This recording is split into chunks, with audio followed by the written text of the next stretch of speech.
Hello dear student, welcome to our YouTube channel. आपके अपने इसी यूट्यूब चैनल पर बहुत बहुत स्वागत है। प्यारे विद्यार्थियों, काफ़ी दिनों बाद आपके लिए वीडियो लेकर के आया हूं और ये वीडियो जो है अब कंटिन्यू आपको मिलने वाला है क्योंकि बोर्ड एग्ज़ाम नज़दीक आ चुका है।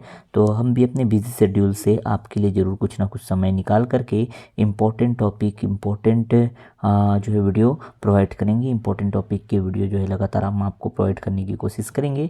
ठीक है, तो आपको जुड़े रहना है हमारे चैनल के साथ। चैनल को सब्सक्राइब करके बेल आइकन जरूर प्रेस कर दीजिएगा। तो आज का वीडियो जो है वो ब्लूप्रिंट पर आधारित रहने वाला है क्योंकि आप सभी को पता है, जैसा आप जानते हैं कि अगर आप बोर्ड एग्ज़ाम में बैठ रहे हैं, बोर्ड एग्ज़ाम का प्रिपरेशन कर रहे हैं, तो आपके लिए इम्पोर्टेंट है कि ब्लूप्रिंट किस तरह से है। तो ब्लूप्रिंट के अकॉर्डिंग आप अपना स्ट्रेटजी बनाएंगे। ठीक है, तो ऑफिशियल ब्लूप्रिंट जो आपको दिया गया है वो मैं आपको दिखाने वाला हूँ इस वीडियो में, और यहाँ पे समझाने वाला हूँ कि किस तरह के से आप जो है किस टॉपिक पे, किस चैप्टर पे फोकस करके अच्छे मार्क्स ला सकते हैं और कहाँ पे कम मेहनत में आपको ज़्यादा से ज़्यादा मार्क्स मिलेंगे। ठीक है, तो वीडियो को अंत तक जरूर देखिएगा। जिन्होंने अभी तक हमारे इस यूट्यूब चैनल को सब्सक्राइब नहीं किया, सब्सक्राइब करके बेल आइकन जरूर प्रेस कर दीजिएगा। तो क्लास 12th के सभी बच्चे बिल्कुल रेडी हो जाएं। क्लास 12th का सब्जेक्ट यहाँ पे मैंने मैथ्स लेकर आया है। यहाँ ये जो ब्लूप्रिंट है मैथ्स से लेकर के आया है। ठीक है, और आगे जो है मैं इसी तरह के बाकी सब्जेक्ट के भी ब्लूप्रिंट लेकर के आऊँगा। ओके, तो आपको चैनल के साथ जुड़े रहना है। चैनल को बिल्कुल सब्सक्राइब कर लीजिएगा। बार बार मुझे कहना पड़ता है क्योंकि काफ़ी सारे बच्चे जो है सब्सक्राइब नहीं करते हैं, जुड़े नहीं रहते हमारे चैनल के साथ, जिससे वो मिस कर जाते हैं इंपॉर्टेंट वीडियो को। ठीक है, तो ये है, देखिए सबसे पहले हम देखते हैं कि भाई आपको ऑफिशियल ये दिया हुआ है कि आपका जो पेपर का जो स्तर है, लेवल है, वो कैसा रहने वाला है। तो अगर आप आत्मानंद इंग्लिश मीडियम में पढ़ रहे हैं तो भी से, और अगर आप किसी भी हिंदी माध्यम स्कूल में पढ़ रहे हैं तो भी से, ये जो वीडियो है बहुत इंपॉर्टेंट रहने वाला है। ठीक है, तो यहाँ पे आप देखिए लेवल कौन कौन सा है। तो सबसे सरल इजी लेवल जो है रहने वाला है 15%। तो 15% क्वेश्चन जो है आसान रहने वाले हैं। ठीक है, एवरेज रहने वाले हैं 70%। तो 70% क्वेश्चन एवरेज रहने वाले हैं। ठीक है, बाकी इन दोनों को अगर मैं कंबाइंड कहूँ तो ये दोनों जो स्तर है वो आसान ही रहने वाले हैं।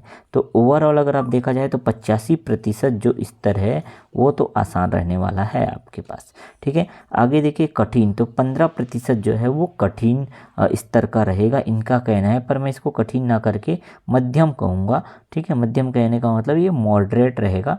ये क्वेश्चन जो है बहुत ज़्यादा कठिन भी नहीं रहता है। ठीक है, तो यहाँ पे देख सकते हैं आप किस तरह से जो है पेपर जो है आपका बनाया जाएगा।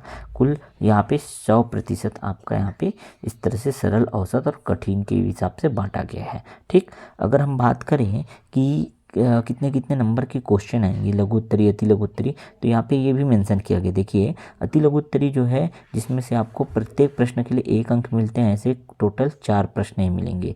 ठीक है, 4 प्रश्न आपको मिलेंगे, कुल प्रश्न 4 रहेंगे और 4 अंक आपको यहाँ पे मिलेगा। ठीक है, आगे देखें लघु उत्तरी के लिए। तो लघु उत्तरी के केवल अगर बात करें तो 8 प्रश्न मिलेंगे, 8 प्रश्न, जिसमें से लघु उत्तरी में 2 अंक मिलता है एक प्रश्न के लिए, ध्यान रखिएगा 2 अंक। ठीक, अति लघु उत्तरी में 1 अंक मिलता है एक प्रश्न में, जबकि लघु उत्तरी में 2 अंक मिलता है प्रत्येक प्रश्न के लिए। इस तरह टोटल 8 प्रश्न आपके क्वेश्चन पेपर में आएगा और आप देख पाएंगे 16 नंबर आपको यहाँ से ये लघु उत्तरी से मिलने वाला है। ठीक है, तो अति लघु उत्तरी से 4 और लघु उत्तरी से 16। इसी तरह से दीर्घ उत्तरी में आएंगे, जो थर्ड दीर्घ उत्तरी 1 है। ठीक है, जो जिसमें से 4 अंक, एक प्रश्न के लिए 4 अंक मिलने वाले हैं, ऐसे 11 प्रश्न आएंगे। बहुत ही ज़्यादा संख्या है इसकी, 11 प्रश्न जो है ऐसे हैं जो 4 अंक वाले रहेंगे। तो टोटल अगर बात करें तो 44 अंक आपको इस तरह से मिलने वाले हैं दीर्घ उत्तरी में। ठीक, दीर्घ उत्तरी जो पार्ट 2 है, ठीक है, 2 पार्ट में बांटा गया दीर्घ उत्तरी को, जिसमें से ये जो पार्ट 2 में है वो 6 अंक के एक प्रश्न लेंगे। टोटल कितने प्रश्न आएंगे तो 6 प्रश्न आएंगे। ठीक है, ओवरऑल अगर देखा जाए तो 36 नंबर आपको दीर्घोत्तरी पार्ट 2 से मिलने वाला है। इस हिसाब से देखा जाए तो टोटल 100 मार्क्स का आपका पेपर रहने वाला है। ठीक, तो बोर्ड एग्जाम का पैटर्न कैसा रहेगा बहुत अच्छे से समझ गए होंगे। ठीक, आगे चलते हैं। देखिए यूनिट वाइज इन्होंने दे भी रखा है, यूनिट वाइज कितने कितने नंबर के क्वेश्चन जो है आपको पूछे जाएंगे। ठीक है, तो एक कक्षा 12वीं का ब्लूप्रिंट देखिएगा।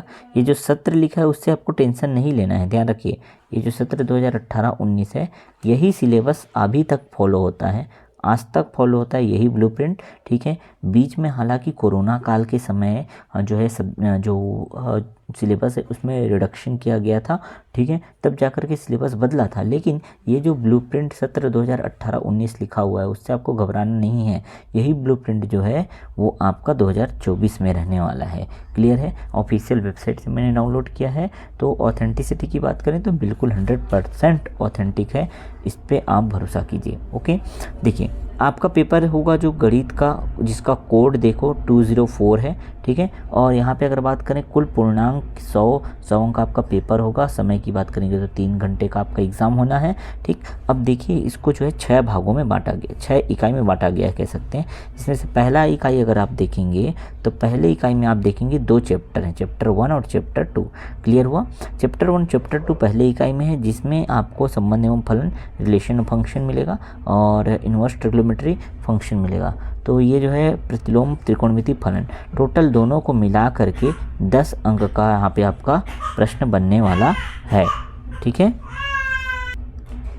अब जो 10 अंक का वितरण है किस तरह से रहेगा, ठीक है, 10 अंक यहाँ दोनों अध्याय से मिलने वाले हैं ना। और 10 अंक का वितरण किस तरह से रहेगा वो भी यहाँ पे मेंशन किया गया। देखिए 4 अंक का एक प्रश्न रहेगा, ठीक है, मतलब संबंध और फलन में देखिएगा 4 अंक का एक प्रश्न, और जहाँ स्टार लगा है मतलब समझ जाइए अथवा भी मिलेगा। क्लियर है? तो आपको अच्छे समझ आ गया, एक प्रश्न नहीं बनेगा तो दूसरा तो बनना श्योर है, ठीक है। अथवा है, अच्छी बात है। अगर बात करें प्रतिलोम त्रिकोणमिति से तो यहाँ पे 2 प्रश्न आएंगे आपके एग्जाम में, एक जो है 2 अंक के लिए रहेगा और एक जो है 4 अंक के लिए रहेगा। यहाँ पे भी 4 अंक वाले सवाल में अथवा मिलने वाला है। क्लियर हो गया? तो टोटल 10 अंक यहाँ पे आपको दोनों अध्याय से मिलेंगे, मतलब ये इकाई नंबर 1 की बात हो गई। क्लियर? आगे आते हैं सेकेंड यूनिट में, दूसरा इकाई जो है इसके अंतर्गत भी 2 पार्ट हैं।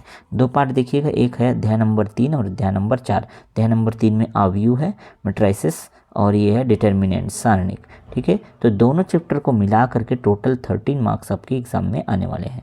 13 मार्क्स के क्वेश्चन आपके एग्जाम में आएंगे। अब इसका पैटर्न कैसा रहेगा ये भी देखिए। आव्यूह से 1 नंबर का एक सवाल आएगा, ठीक है, और यहाँ पे सीधे 6 नंबर का एक सवाल आएगा। अथवा नहीं मिलेगा, ध्यान रखिएगा, फिर से मैं कह रहा हूँ अथवा नहीं मिलेगा। यहाँ पर जो दिया रहेगा सवाल वही आपको बनाना कंपलसरी है, ठीक। जहाँ पे स्टार लगा रहेगा उसमें अथवा रहेगा, तो इसको मेंशन करते जाइएगा किस चैप्टर में आपको अथवा मिलेगा, किस में नहीं मिलेगा। मतलब आव्यूह का तैयारी बहुत सॉलिड रखना है कि जो क्वेश्चन दिया वही बने, ठीक है। तो टोटल यहाँ पे देखिए आव्यूह से 7 अंक का प्रश्न आएगा, 2 क्वेश्चन रहेंगे, ठीक। इसी तरह से सारणिक या डिटर्मिनेंट से देखिए 2 अंक का एक प्रश्न रहेगा और 4 अंक का एक प्रश्न रहेगा। तो 4 और 2 6 अंक के प्रश्न आपको मिलेंगे। 2 प्रश्न आपको क्वेश्चन पेपर में दिखाई देगा इस अध्याय से। तो टोटल यहाँ तक 2 इकाई की बात कर लिया। अब आगे चलते हैं थर्ड नंबर पे। देखिए थर्ड इकाई की बात करते हैं, तीसरे इकाई की। तीसरे इकाई के अंतर्गत जो है काफ़ी सारे अध्याय हैं, जिसमें देखिए 5, 6, 7, 8 और 9। टोटल अगर बात करें तो 5 अध्याय हैं, 5 चैप्टर हैं। 5 चैप्टर में देखिए सातत्य तथा अवकलनीयता, अवकलज के अनुप्रयोग, ठीक है, और है समाकलन और समाकलनों के अनुप्रयोग, और है अवकल समीकरण। इन सभी को मिला करके टोटल 44 नंबर का क्वेश्चन आपका एग्जाम में आने वाला है, ठीक है। अब सातत्य तथा अवकलनीयता की बात करेंगे तो सबसे पहले यहाँ पे देखिए 2 अंक के 2 प्रश्न और 4 अंक का एक प्रश्न और 6 अंक का एक प्रश्न रहेगा।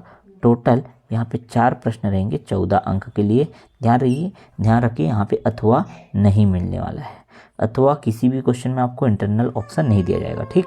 इसी प्रकार अवकलज के अनुप्रयोग में बात करें तो अवकलज के अनुप्रयोग में देखिए 4 अंक का एक ही सवाल आएगा, केवल और केवल एक सवाल, उसमें भी आपको क्या मिलेगा, अथवा मिलेगा। तो नोट डाउन करते जाइएगा मेरी बातों को, ठीक है। 4 अंक का एक सवाल रहेगा और अथवा मिलेगा, ठीक। इसी तरह से देखिए समाकलन की बात करें तो समाकलन में आप देख पाएंगे 1 अंक का भी प्रश्न है, 2 अंक का भी प्रश्न है, 4 अंक का भी प्रश्न है और 6 अंक का भी प्रश्न है। तो 1, 2, 4, 6 सभी क्वेश्चन जो है आपको सभी अति लघुत्तरी, लघुत्तरी और सभी क्वेश्चन टाइप में आपको इस अध्याय से क्वेश्चन मिलेंगे, ठीक है। अति लघुत्तरी में भी मिलेगा, लघुत्तरी में मिलेगा, दीर्घोत्तरी में मिलेगा और दीर्घोत्तरी पार्ट 2 में भी मिलेगा। तो पूरे 4 क्वेश्चन यहाँ से बनेंगे 13 नंबर के लिए। क्लियर हुआ?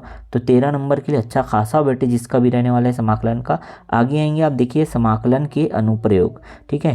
तो ये है एप्लीकेशन ऑफ इंटीग्रेशन। तो समाकलन के अनुप्रयोग में आप देखिए एक ही क्वेश्चन आएगा 6 नंबर का सीधा, और उसमें भी आपको इंटरनल ऑप्शन मिलेगा, अच्छी बात है। तो कहाँ कहाँ ऑप्शन मिलेगा, किस चैप्टर में ऑप्शन नहीं मिलेगा, ये बिल्कुल नोट डाउन करते चलिए। ठीक, आगे देखें अवकल समीकरण है जो इस इकाई का आखिरी अध्याय है। अवकल समीकरण में देखेंगे 1 अंक का एक प्रश्न, 2 अंक का एक प्रश्न और 4 अंक का एक प्रश्न रहेगा। टोटल 3 प्रश्न रहेंगे 7 अंक के लिए।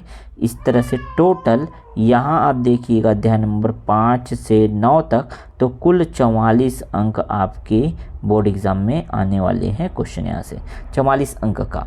ठीक, तो ये था इकाई नंबर 3 जो अकेले काफ़ी है, अकेले लगभग ऑलमोस्ट 44% जो है ये कवर कर ले रहा है आपके पेपर का क्वेश्चन। ठीक है, तो पूरे ध्यान रखिएगा, यूनिट नंबर 3 कोई छोड़ के नहीं जाएगा। और कौन कौन से चैप्टर जो है आपको आसान लगता है उसके अकॉर्डिंग देखिए, 6 नंबर के कौन से क्वेश्चन कहाँ से आ रहे हैं ये देखिए। ठीक है, उसके अकॉर्डिंग प्रिपरेशन कीजिए। जैसे अवकल समीकरण में आपको पता है 4 नंबर के क्वेश्चन आना है, तो भाई बड़ा क्वेश्चन अवकल समीकरण का कौन सा आता है, अगर वो आपको समझना है किस टॉपिक से कौन से क्वेश्चन फिक्स बनते हैं, तो बिल्कुल जुड़े रहिएगा मेरे साथ। मैं आगे वीडियो में भी आपको बताते जाऊंगा, सेपरेट वीडियो लाते जाऊंगा हर एक सब्जेक्ट का। ठीक है, इसलिए मैं आपको कह रहा हूँ बार बार कि आप चैनल के साथ जुड़े रहिएगा, तो अब आपको बेनिफिट मिलने वाला है। ठीक है, आगे देखें चौथे इकाई की बात करते हैं, यूनिट नंबर 4। तो यूनिट नंबर 4 में आप देखेंगे तो 2 ही अध्याय हैं, 10 और 11। 10 और 11 में देखिएगा सदिश बीजगणित है और त्रिविमीय ज्यामिति है। ठीक है, तो यहाँ पे देखिएगा 3 डायमेंशनल ज्योमेट्री है, 3D ज्योमेट्री, और एक है वेक्टर अलजेब्रा। दोनों मिला करके 17 अंक मिलने वाले हैं। बहुत आसान है, बस फॉर्मूला यहाँ पे थोड़ा आपको जो है क्रिटिकल लग सकता है। फॉर्मूला मैं पूरा एक चार्ट दे दूंगा आपको, आगे वीडियो में मैं प्रोवाइड कराऊंगा। ठीक है, पूरा फॉर्मूला एक जगह रहेगा जिससे आप आसानी से बना सकते हैं। जस्ट बस वैल्यू पुट करना होता है इन दोनों चैप्टर में। ठीक है, बहुत आसान है, फॉर्मूला लिखो, वैल्यू पुट करो एंड गेट द आंसर। ठीक है, putting the value and get the answer, बस कुछ नहीं करना है आपको। ठीक है, तो यहाँ पे देखिए सदिश बीजगणित में 1 अंक का 1 सवाल आएगा और 4 अंक के 2 सवाल आएंगे। टोटल 3 प्रश्न 9 अंक के लिए। ठीक है, आगे देखिए त्रिविमीय ज्यामिति में, त्रिविमीय ज्यामिति के लिए देखिए 2 अंक का 1 प्रश्न और 6 अंक का 1 प्रश्न, लेकिन यहाँ पे अथवा मिलेगा आपको, तो 2 प्रश्न टोटल 8 अंक के लिए यहाँ पे पूछा जाएगा इस अध्याय से। ठीक है, 5वां इकाई जो मेरा फेवरेट है, फेवरेट इसलिए क्योंकि यहाँ सीधे आपको 6 नंबर मिल जाता है, ज़्यादा कुछ आपको करना नहीं होता है।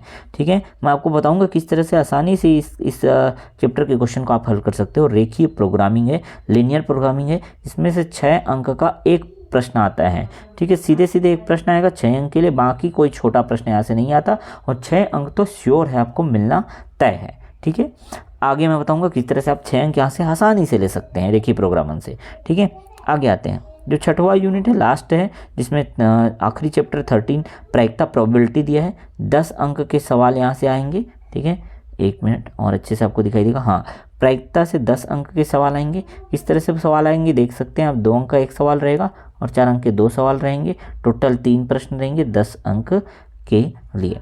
ठीक है, इस प्रकार आप देख पाएंगे पूरा का पूरा। ठीक है, मैंने आपको बता दिया कि किस तरह से पूरा ये आपका सब्जेक्ट रहने वाला है ना, किस तरह से आपका पेपर रहने वाला है। अब ध्यान से देखिए, 1 अंक के टोटल 4 प्रश्न पूछे जाएंगे आपके एग्जाम में, तो 4 अंक का ये हो जाएगा। ठीक है, 2 अंक के 8 प्रश्न पूछे जाएंगे, 16 अंक का ये हो जाएगा, और 4 अंक वाले 11 प्रश्न पूछे जाएंगे, 44 अंक इससे हो जाएंगे, और 6 अंक के 6 प्रश्न पूछे जाएंगे। 3 अंक 5 अंक का कोई रोल यहाँ पे नहीं रहने वाला है। टोटल 100 अंक हो जाएगा और प्रश्नों की संख्या आपके पास हो जाएगी 29। तो 29 प्रश्न हल करने आपको 3 घंटे में। ये पूरा इसका लेखा जोखा है, आप बहुत अच्छे से समझ गए होंगे। ठीक है, आई होप ये वीडियो आपको हेल्पफुल लगा होगा। यदि इस वीडियो से आपको ज़रा भी हेल्प मिला तो आप वीडियो को लाइक कर दीजिए, शेयर कर दीजिए अपने दोस्तों के साथ, और चैनल को अभी तक सब्सक्राइब नहीं किया तो सब्सक्राइब कर लीजिए, क्योंकि मैं बिल्कुल फ्री ऑफ कॉस्ट आपको बेहतरीन वीडियो प्रोवाइड कराऊंगा। और लगातार मैं कोशिश करूंगा कि आपको बोर्ड एग्जाम के लास्ट तक मैं अच्छे से अच्छे क्वेश्चन आपको देते जाऊं, क्योंकि प्रीवियस भी हमारा रिकॉर्ड है। प्रीवियसली जो बच्चे हमारे से ऑनलाइन ऑफलाइन जुड़े थे, तो प्रीवियस ईयर क्वेश्चन के अकॉर्डिंग मैंने एनालिसिस करके सभी चीज़ें जो हैं उनको बताई थी, और वो श्योर शॉर्ट फंसे थे। उस चैप्टर से जो क्वेश्चन थे वो श्योर है, डैम श्योर है। देखिए होता क्या है ना, कि आपको स्मार्ट तरीके से काम करना है। ठीक है, ऐसा नहीं है कि आप बस पढ़ते गए और कलन समाकलन बहुत कठिन लगता है अब रटना चालू कर दे, तो ये पॉसिबल नहीं होगा ना। उसके पैटर्न को समझिएगा अगर एक बार कि किस तरह के क्वेश्चन आपके पास आते हैं, तब आपके लिए आसान होगा। तो उम्मीद करता हूँ जुड़े रहिएगा, और अगर आप जुड़े रहते हैं तो आपको 100% फ़ायदा होगा। मिलते हैं नेक्स्ट वीडियो में नए इंपॉर्टेंट अपडेट के साथ। पहले मैं यहाँ पे पूरे सब्जेक्ट का ब्लूप्रिंट आपको प्रोवाइड कराऊंगा, देन आफ्टर हम क्या करेंगे, सभी सब्जेक्ट के एक एक दो चैप्टर पकड़ के हम क्या करेंगे, उसको बहुत अच्छे तरीके से एनालिसिस करके किस चैप्टर से किस किस क्वेश्चन को टारगेट करना है वो मैं बताऊँगा। ठीक है, तो टारगेटेड क्वेश्चन रहेगा, टारगेटेड सेशन रहेगा। ठीक, आगे तो बिल्कुल मिलते हैं नेक्स्ट वीडियो में। पढ़ते रहिए, बिल्कुल अच्छे से तैयारी करते रहिए।